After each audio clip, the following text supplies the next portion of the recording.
Go. Okay. Cervical chair, C2-T2, simple listings. Okay. Patient's going to be seated. All right. Now the one thing we want to make sure is the patient's sitting properly here. So what I'll have the patient do, I want to make sure, you see how Doc's head is right at my sternum? I want that a little lower. So I'm actually going to ask him to slouch down just a little bit more for me, just so that way I have it a little bit below my sternum. So what I can do is let him rest his head on me.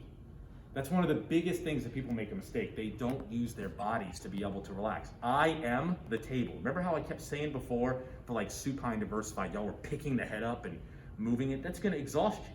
Well, in this way, if I leave the head off me and don't let him rest his head, then he's activating the muscle. That's not gonna allow me to laterally bend or rotate the way I need to. I'm not gonna get the proper lockout, which means I'm not gonna be able to get the adjustment the right way, okay?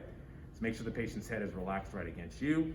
Legs are kicked out, they stay on the heels, palms up, laying on top. This is the proper patient position that we're gonna set up in, okay? The next thing we're gonna do is the listings itself. So in this case here, we're going over PR, PL, PRS, PLS. We're gonna go with a PR listing. So in this case, the spinous went to the right. So I'm contacting the spinous in a simple listing. Everybody cool with that? And take my left hand, okay, the first thing I'm going to do, I'm gonna use my number 4 here.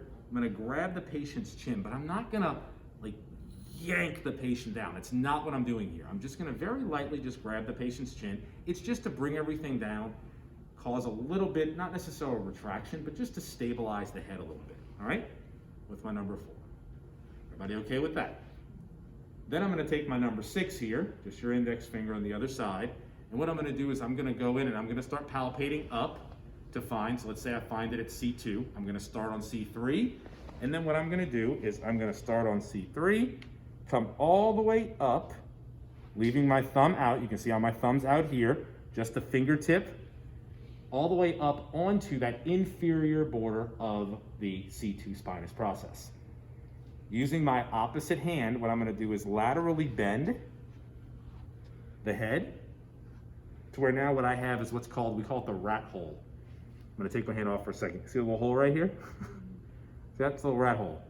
You wanna make sure that stays open. So I have a nice grip. The patient's relaxed, still resting here. Now, the next thing I wanna do is get my stance correct, okay? So on the right side, I'm gonna be favoring that right side. So I'm gonna take a step back, kick my right foot back a little bit, laterally bending.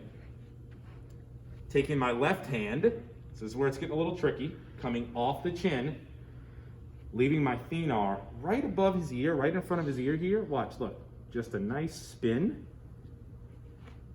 And bringing my number 4, spinning it all the way around and going onto the C3. Elbows are lined up. You can see how my elbows are lined up with each other.